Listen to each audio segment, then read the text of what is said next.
আবু আমি তো পড়ে গেছি কলেজে ফার্স্ট ইয়ারে পড়ি, তুমি আমার পিচ্ছি পিচ্ছি করে ডাকো কে? আমি কইলে তুমি তো আমার কাছে পড় নাই। ছেলে হারানোর বেদনা, কত কষ্ট, কত দুঃখ, সেটা ভাষা প্রকাশ করা সম্ভব না। তারা একটাই চাওয়া ছিল যে আমাদের দাবি পূরণ করতে হবে এবং স্বৈরাচারী শেখ হাসিনা সরকার কবে যাবে, তার বক্তব্য পুলিশ দেখলে তার খুব মাথা অন্যরকম হয়ে যায়। এরপরে যখন 11টার সময়, রবিবার 11টার সময় আমরা একসাথে খাওয়া দাওয়া করে, আমার দুই ছেলে, আমার ওয়াইফ আর আমি একসাথে খাওয়া দাওয়া করি, মনে করেন আমি বাহিরে বের হয়ে যাই, এরা থাকে।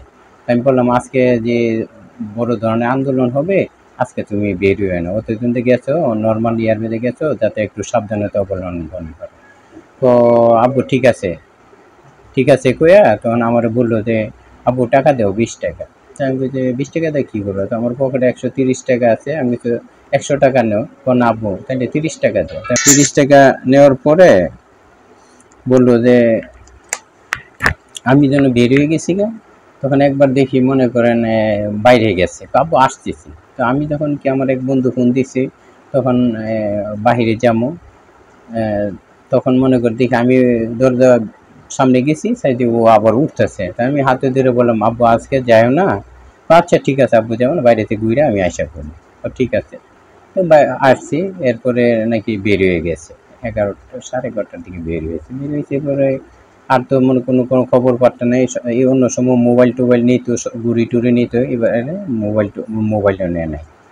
তো না নেওয়ার পরে 3টার সময় আমি তো আধা ঘন্টা পর পর ফোন দিয়ে যাচ্ছে আমার ওয়াইফের। 3টার সময় আরেকটা বন্ধুর মোবাইলে থেকে সে কথা বললো ওর মার সাথে, আমার সাথে, যে আম্মু আমি তো হাঁটতে হাঁটতে বন্ধু বান্ধব নিয়ে আন্দোলনে আয়সা পড়ছি, আম্মু আয়সা পড়বো। তখন ও আমার ওয়াইফে বলছে যে ঠিক আছে আয়সা পড়ো, তোর আব্বু শুনলে তো রাগ করবো, আমার শরীরটা অবস্থা ইয়া না, আয়সা পড়ো। তখন বলছে যে ঠিক আছে আম্মু ইয়াটা শেষ করে আয়সা পড়ো। 3টার পরে থেকে আর কোনো খোঁজখবর নেই। না হওয়ার পরে তখন 3:30 4টা বাদে আমার ওয়াইফের আমি ফোন দিতেছি আধা ঘন্টা পর পর, তখন কোনো খোঁজখবর নাই।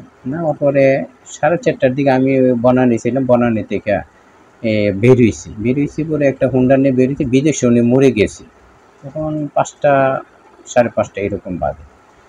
আর দেখি যে বিদেশে মরে থেকে অবস্থা এত শোচনীয়, এত খারাপ অবস্থা, মানে ওই দিকে জানি ঢুকার মতন কোনো ওয়ে নাই। দেখি যে আকাশ কালো হয়ে গেছে, কেউর চেহারা কেউ দেখা যায় না, গোলাগুলি চলতেছে, মানে খুব বিব্রতকর অবস্থা। সব খোঁজাখুঁজি শেষ, মানব জীবনে অফিসে উঠবো বা কাছে গেছি, তখন আমার শালাটা 3:30টার দিকে, 3টা না 3:30 বাজে রাত্র, তখন আমার ফোন দিয়েছে যে লিটন ভাই কোথায়? আমি বললাম মানব জীবনে অফিসে উঠবো, ওঠার দরকার নাই, আপনি সোহরাওয়ার্দী নাপিতের সন্ধান পাইছি, সোহরাওয়ার্দী হাসপাতাল আসে।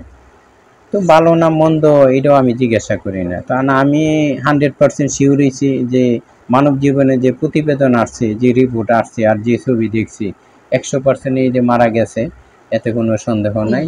হ্যাঁ, এরপরে আমার ওয়াইফেরই নিয়ে আমরা আবার গেছি ওই ইয়া থেকে সোহরাওয়ার্দী হাসপাতালে গিয়া মর্গে দেখি আমার শালাটা কান্দাকাটি করতেছে, আমার ইয়ার শালার বউটাও কান্দাকাটি করতেছে।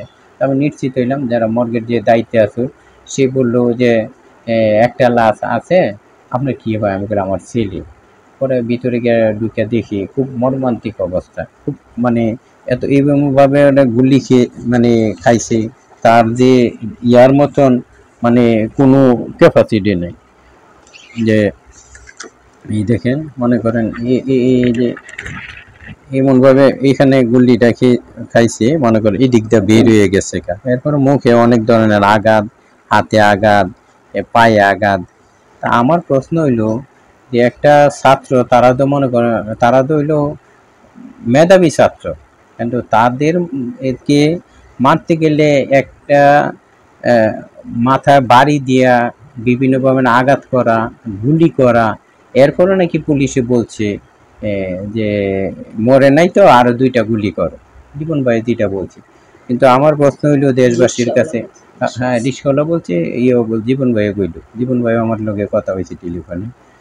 আমার প্রশ্ন হইলো সরকারের কাছে যে এইভাবে যেন আর সাধারণ মেধাবী ছাত্রদেরকে যাতে কোনো সরকারি যাতে মনে করেন নিহত না করে, মৃত্যু না হয়। আমার মতন আমার ছেলে চলে গেছে, আল্লাহ তাকে শহীদের মর্যাদা হিসেবে দান করবে, নসিব দান করুক। যাতে আর কোনো সরকারি জানে এমন ছাত্রদের উপর যাতে অমানসিকভাবে নির্যাতিত না করুক। এবং আমার এই ছেলেকে বাংলা সরকারের কাছে আমার আবেদন যাতে জাতীয় বীর হিসাবে যাতে স্বীকৃতি দেওয়া হোক, এবং ফার্মগেট যে সে মৃত্যুবরণ করছে 4 তারিখ আন্দোলনে গিয়া সেই চত্বরকে গোলাম নাফিজ চত্বর হিসাবে স্বীকৃতি দেওয়া হোক। এটাই ছিল আমার মূল উদ্দেশ্য।